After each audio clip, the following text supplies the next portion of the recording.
Okay, magandang araw sa inyong lahat dyan, mga kababayan, mga kaibigan, mga kapatid. So, breaking news ito, mga kaibigan, mga kababayan, dahil yung witness ni Beros ay napakasinungaling. Nilaglag siya ng kanyang mga witness nitong si Yulia Tituba na alias Sophia, mga alias Nina, lahat ng mga Ukrainian na mga witness niya ay huli ang kasinungalingan dahil mayroon pang isang Ukrainian nagpatotoo kung gaano ito sila kasinungaling yung mga kinuha na witness ni Hontivirus. At alam nyo ba, mga kaibigan, mga kababayan, kaya pala ito nagwi-witness, ang laki po ng bayad nila, mga kaibigan. Isang appearance lang nila daw, di umano, umaabot po ng 50,000. Wow! Kaya pala grabe, ang lupit. Pero Hontivirus, huli ka dito dahil itong isang witness, isang magsasabi ng totoo dahil ito sila ay magkasama talaga sa loob ng KOJC sa mahabang panahon. So, ito si Yulia Olinik, lumabas daw ito at ito ay nagpaalam. O, di ba? So, ito pabubluanan niya na walang nangyayari ng sex trafficking, wala diyang nangyayaring human trafficking, o mga kaso na ginagawa-gawa mo na puro lamang trial by publicity. Okay? So, wag na natin patagalin, mga kaibigan, mga kababayan, panoorin na natin ito.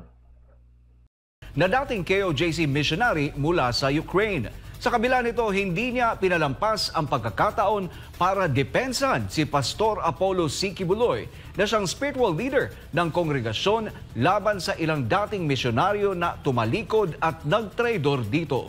Narito ang balita ni Hannah Jane Sancho. The people who accuse Pastor, they're lying. They're lying fully. I don't know what's the purpose. I don't know why they're doing this work. Especially I'm talking to those people who's from Ukraine. So ayun, mga kaibigan, makikita nyo yan dyan. From left, ito lumabas na rin yan. Ang pangalan daw niyan, kilala ko ba yan? Basta, mga Ukrainian yan lahat. So, tingnan nyo naman. Magkasama yan sila, pero itong nakakulay blue, yan si Yulia Olinik, ay nagsasabing totoo kung ano talaga nangyayari sa loob ng KOJC. Who've been in the Philippines, and now they're talking against Pastor, and I'm just shocked why they cover their faces. It's blurred. If you telling the truth, you will never cover your face. Isang dekadang Okay, tama nga naman. Kung nasasabi ka ng totoo, bakit ka tatakip ng iyong mukha? Ayan. Isa pa lang. 1 point na yan. nagsilbi bilang KOJC missionary si Yulia Olinik na nagmula sa bansang Ukraine. Isa si Yulia at ang kanyang pamilya na tinulungan ng KOJC at binigyan ng pagkakataon na manirahan sa Davao City at makapag-aral sa ACQ College of Ministries. Hindi na siya bahagi ng KOJC ngayon at tahimik nang naninirahan kasama ang kanyang pamilya sa Denmark. Pero ang ilang dating misyonaryo ng KOJC, patuloy siyang ginagambala. Ang gusto ng mga nagtraidor na misyonaryo, tumulad sa kanila si Yulia kaya't iniinganyo nila itong mag-imbento ng kung ano-anong kwento laban kay Pastor Apollo C. Kibuloy. Dahil dito, lumapit sa KOJC si Yulia at ibinunyag ang masamang plano laban sa butihing pastor. So, ayan mga kaibigan, mga kababayan, makikita mo talaga na ang tindi ng prinsipyong ito dahil ayon daw sa mga balita-balita, tinatawagan talaga siya ito ng mga nasa Senado. Di umano. At marami po at ibang mga lumabas na tumatawag din sa kanya, lalo na sa Amerika, yung mga nag-witness din doon, like si Arlene Stone, Yan daw na muna tumatawag daw sa kanya, ha. Base yan sa mga napakinggan ko na pinipilit siya na maging witness at gumawa ng mga kwento at babayaran daw. Imagine yan, mga kaibigan. So at least ito, naging matapat po, naging totoo po siya sa kanyang sarili na hindi niya kayang magsinungaling dahil matagal siya naging kasama ni Pastor Apollo C. Quiboloy at wala namang ginawang masama at wala siyang nakitang masama din kay Pastor Apollo C. Quiboloy. Kaya ito, pakinggan natin ito ng maigi ang kanyang mga sasabihin. Yes, it's true. Somebody tried to contact to me in US and tried to force me to tell a lie about KOGC and against pastor, so the pastor cannot go out from the jail because I didn't know who's this person. It starts with the very wise questions. Hi, Julia. How are you? Tignan mo yan, mga kaibigan. Talagang, okay, you want me to tell a lie against KOJC? So carefully, I am my family been in ministry for 10 years and we will be so thankful to Pastor until the end of our life. Pastor never abuse any. Diba? Talagang pilit siya kinukontak at pilit siyang mag-witness at gumawa ng mga kabulastugan para kay Pastor Apollo at hindi niya kayang gawin. Diba? KOJC and your ministry so easy you cannot get out of jail and not abuse any children anymore. Tingnan mo, talagang napaka-sinungaling talaga ng mga taong itong nagko-contact sa kanya. Ito po yung, alam nyo po yung mga nagko-contact sa kanya. Ito na po ang mga lumabas sa KOJC at ito po yung mga magnanakaw, mga gustong magkamkam ng pera sa KOJC at magkamkam sa lahat ng mga ari-arian. Yan, mga utak hudas po yan, mga kaibigan. Kaya ganyan yung mga mensahe nila. Dahil dyan, talagang ibininta na nila ang kanilang kaluluwa sa impyerno, mga kaibigan. No? Talagang, tingnan mo, KJC and your ministry so easy you cannot get out of jail and not abuse any children anymore. Wow, for sure, kasi abuse any children. Ito'y, ano to? Sa kampo to ni Risa Hontiveros. Diba? Grabe, napakalupit mga kababayan. So, ayan. Virus, huli ka na sa ano mo, ha? Huling-huli ka na, nilaglag ka na ng witness mo. Talagang napakasinungaling. Ito na ngayon, nagpatotoo kung ano yung ginagawa nyo. And I call you. And I of course don't know this person. My answer back text was, do I know you and why do you want to call me? What we're gonna talk about? Then the next text was, I wanna talk to you about KOGC, and I ask again back, what do you want to know about KOGC? I thought it's a full-time worker, and do I know you? So she answered me back, yes, I'm ex-full-time worker in US. And I want to talk to you about KOGC. So I said, what do you want to know about KOGC? And she told me that she would like to give me some questions that I can testify. And if I don't want anyone to see my face, I can cover my face. Hindi ka tanggap-tanggap para kay Julia na isang mabuting tao tulad ni Pastor Apollo ay gagawa ng maling akusasyon, ipahiya sa sarili nitong bansa at pagdiskitahan ng mga politikong maitim ang budhi.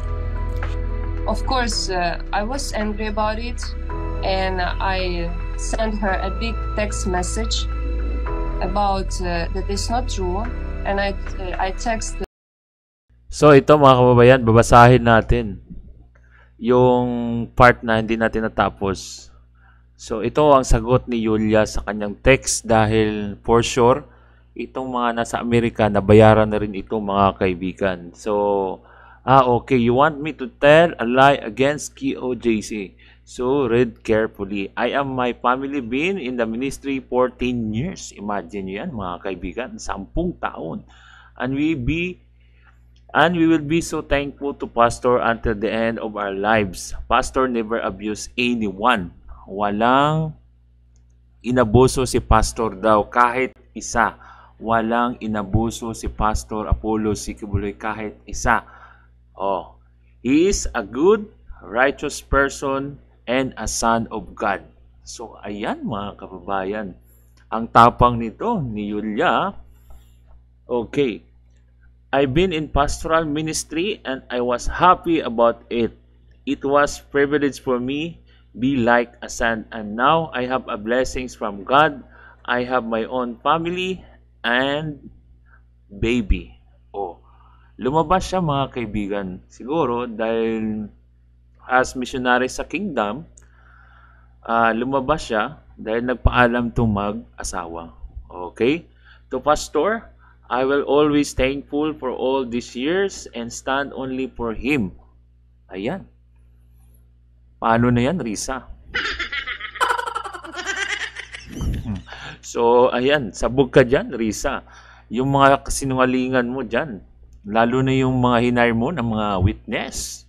So, paano na yan?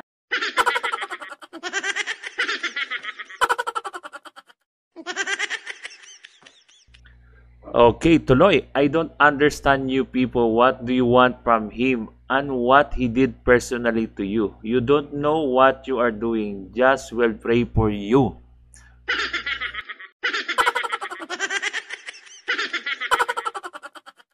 That listen me carefully. Imagine, idadalangin pa kayo dahil kayo ang gumagawa ng kasamaan. Oh, ayan. Kahit hindi na yan, wala na yan sa KJC, kahit hindi na yan daw siya member, pero yung stand niya, yung totoo kay Pastor, yun pa rin. Di ba? Oh, ayan. Beros, hintayin mo, umiikot ang mundo. Unti-unti ka nang bumababa. Beros, okay?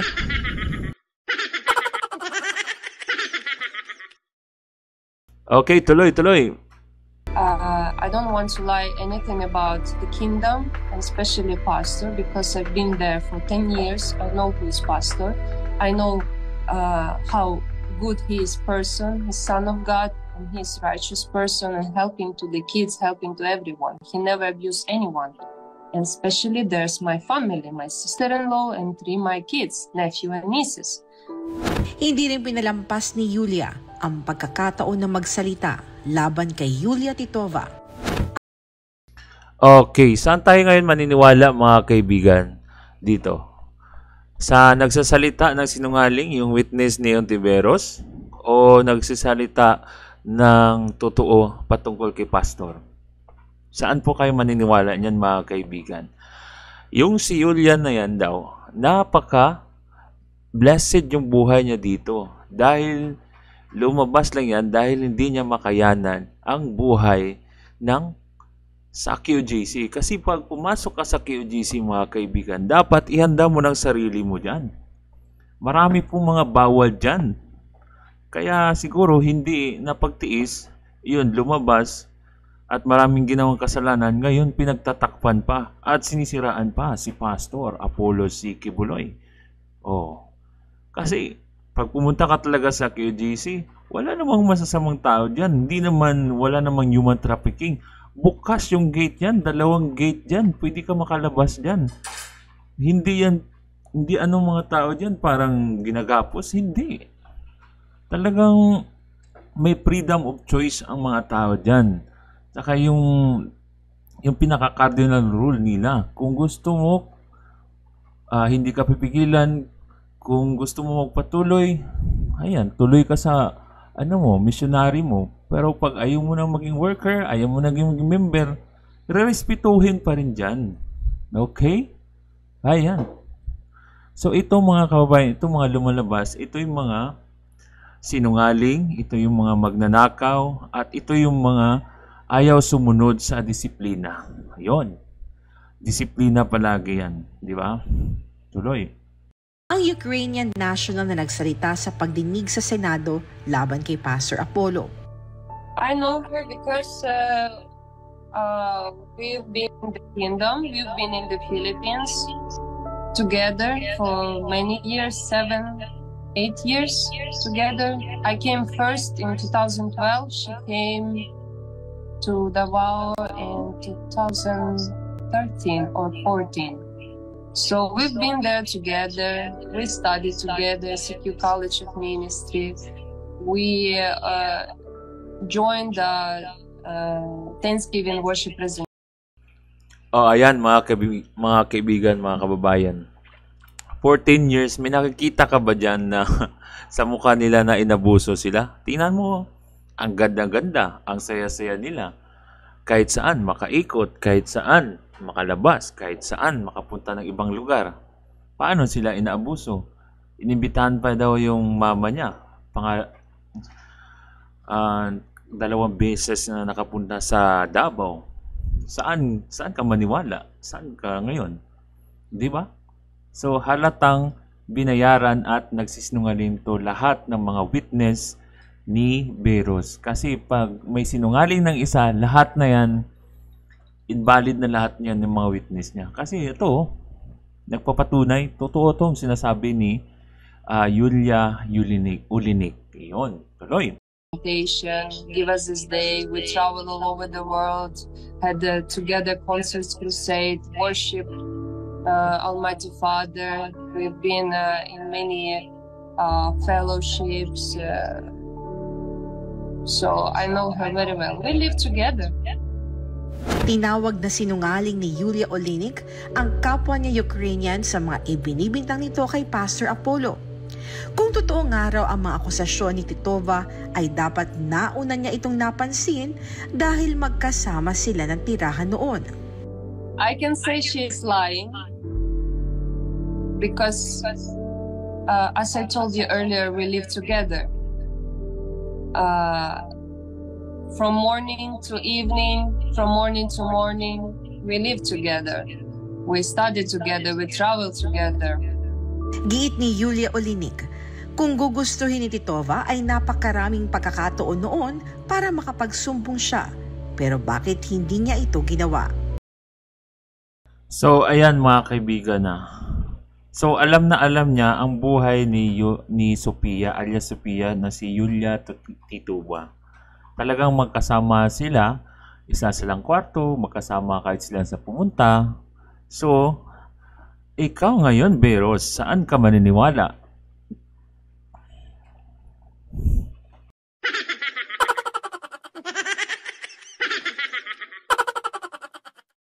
Ito, walang script. Nagsasabi ng totoo. Yung, yung witness mo, grabe. Gumagawa pa ng script at sinungaling pa.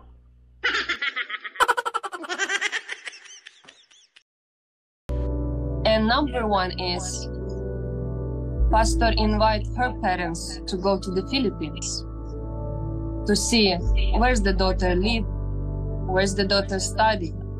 So they've been welcomed. So if something like this she's telling, why she didn't tell this to her parents while the parents been in the Philippines? My parents been there too. My father, mother, they visit KOGC, they visit compound in Davao. In Manila, we went together for the big concert crusade. My kids, nephew, niece, and sister-in-law. So if she's been raped, she is testifying. So why she didn't tell her parents there, and the parents should have brought her right away? Her parents been there. And she went many times to Ukraine. So what's the problem? I see in this situation, in her testimonies, is only lies. So I didn't see any problems. I didn't see any things like she's saying somebody raped her. I didn't see this one. And we are women, we can feel this one. If something going wrong with the person, you can see it. You can feel that somebody touched her, somebody. So, ayan, isa lang masasabi ko dito mga kaibigan, gold digger. Gold digger talaga. Itong babaeng to. Dahil since na hindi na siya makabalik sa QGC, ngayon, nakakuha siguro ng opportunity, sisiraan na lang ang QGC at babayaran siya. Ang problema ngayon, babalikan sila. So,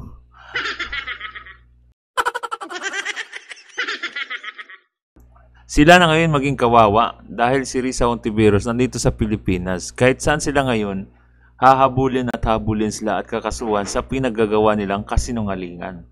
So, ayan, mag-ingat talaga kayo mga naninira kay Pastor. Dahil sa ngayon daw, hindi na talaga kayo tatatantanan. Love, sabi ni Pastor daw, Pastor Apollo, love your enemy. Pero kailangan din managot sa batas.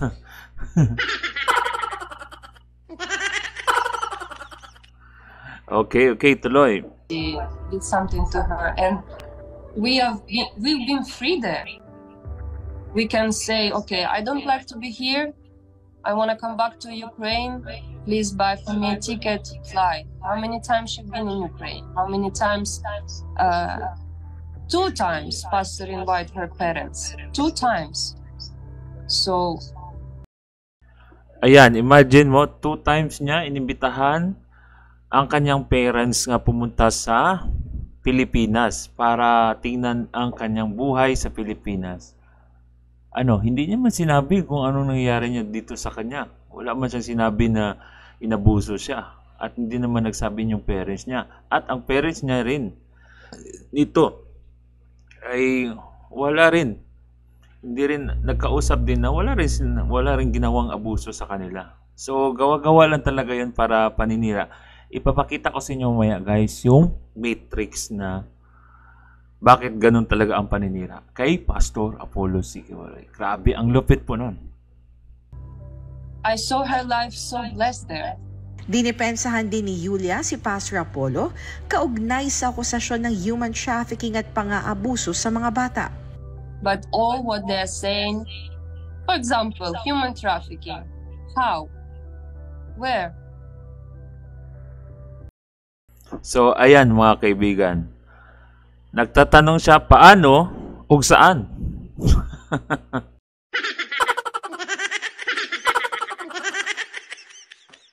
So, kalukuhan lang talaga to ni Hontiveros. Gawa-gawa lang talaga to ng bangag kasi gusto talaga nila ipin down ang KOJC dahil ang KOJC po ay solid Duterte supporters, di ba? Kaya yon. Lahat ng mabibigat na kaso, lahat ng paraan gusto nila ipin down kasi hindi nila basta-basta mapin down ang Duterte. Kaya inuuna nila yung mga kaalyado ni Duterte. Kaya ganun, di ba? I travel many times by myself. Parents travel with the kids. Kids cannot travel without parents. They are not 18. They're 7, 4, 10 years old. How it can be the human trafficking? Ukrainian embassy went to the Philippines, to Davao City. They talked to the parents. Tingnan nyo, imagine yung mga kaibigan. Chinek nga ng Ukrainian embassy kung kinakamusta yung mga Ukrainian. So, paano sabing human trafficking? Kasi embahada na mismo ng Ukraine ang nag-check dito sa KOJC para kamustahin kung mayroon bang pang-aabuso. Wala nga, hindi nga nagreklamo yung embahada ng Ukraine. Bakit itong kinuha na witness ni Risa Hontiveros? Napakasinungaling. Sagad sa buto ang kasinungalingan, mga kaibigan. So, balansihin yung mga kaibigan, mga kababayan, kung sino talaga nagsasabi ng totoo. So, makikita mo naman na sinungaling talaga itong lahat ng mga witness ni Risa Hontiveros. Kasi alam niyo mga kaibigan, mga kapatid, mga kababayan, itong si Risa Hontiveros, mga kaalyado nito, puro makakaliwa. Kaya pinipin down nila si Pastor kasi si Pastor isa sa mga number 1 nagsuporta para pabagsakin ang makakaliwa, ang komunista, ang CPP, NPA, NTF. Gumastos po diyan si Pastor ng oras, time at pera na umabot po sa 2 billion pesos para mawala lamang ang NPA dahil po naranasan ni Pastor kung gaano po kabastos, kawalang hiya ang mga makakaliwa at NPA. Kaya ngayon, binabalikan si Pastor. Kaya, sa lahat ng mga kaalyado ni Pastor Apollo Sikiwalay, siya po ang inuuna talaga na pipin down. Kaya, Doon kasi natalo yung mga NPA tsaka yung mga kaliwa sa information dissemination sa SMNI. Kaya inuna, pinindown yung TV network ni Pastor Apollo C. Kibuloy kung saan tayo nanonood.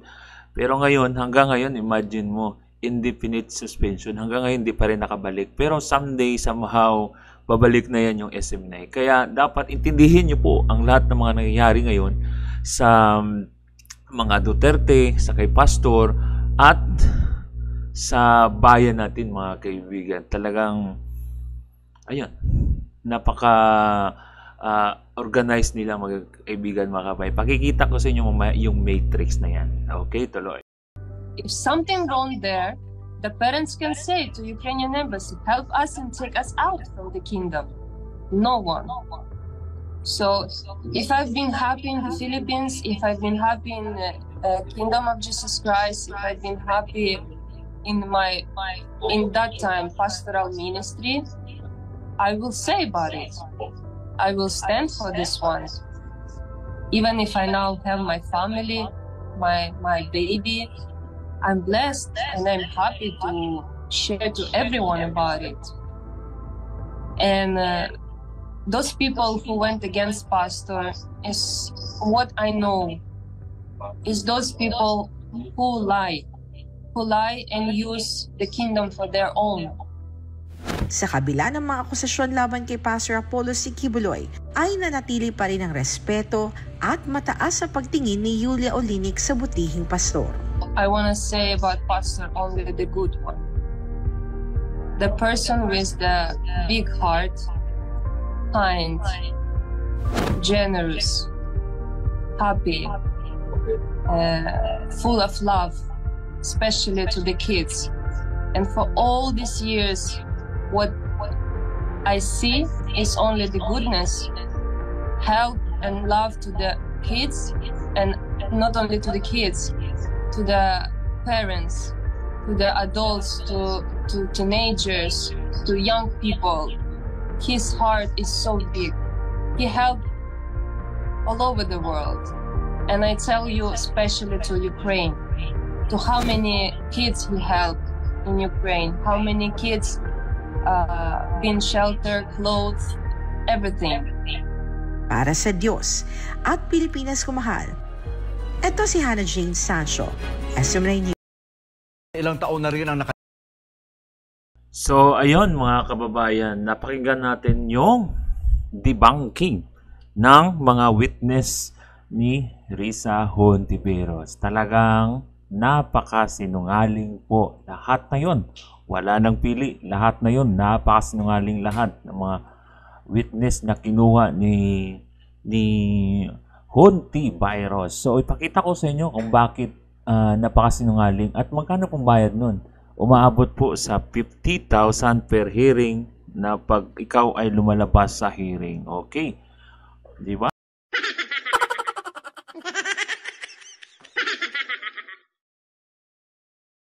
Okay, pakita ko sa inyo guys kung ano ba talaga ang nangyayari dyan. Ito na. Ito pala yung parang matrix nila, mga kaibigan, mga kababayan. Ayan. O, di ba? Operation TKO, also known as OPS, Ops Takeover, Conspiracy of the Axis of Devil to Search and Destroy KOJC, SMNI, PACQ, PRD, BPSD. So, ayan. Grabe pala, oh. Ito, banda kayo dito sa may, ano mga kaibigan na, sa may, ito, sa bandang, ito, bandang kaliwa po. Kaliwa po, yan, QGC, yellow, blue, red, yan, may target contact, contacted, candidate recruited, 50K per hearing, appearance, 500 big and big lies. Ayan, no, mga pangalan. So, grabe. Ayan, tingnan nyo po. Grabe na yan, mga kaibigan. Talagang napakalupit nila. Talagang, ayan. Oh, ayan. So, screenshot nyo lang mga kaibigan, mga kababayan. Pwede nyo yan po i-post. ito po ang mga nangyayari ngayon sa ating bayan. Talagang napakalupit po. Yan po mga plano nila, no? Tingnan mo dito sa batang kaliwa. 50K per hearing, appearance, 500, big lies. So, ang laki po ng budget nila para sirain ang KOJC, ang SMNI, si Pastor, si PRRD at BPST. So, yun lang guys. Salamat sa inyong panonood. Huwag niyo kalimutan i-like at share ang video ito para malaman ng taong bayan na ang pinagagawa talaga ng mga makakaliwa, mga NPA, lalo na si Risa Hontiveros ay puro lamang kasinungalingan at paninira sa mga kaalyado ni Duterte, di ba? So, salamat sa inyong panonood. Peace out.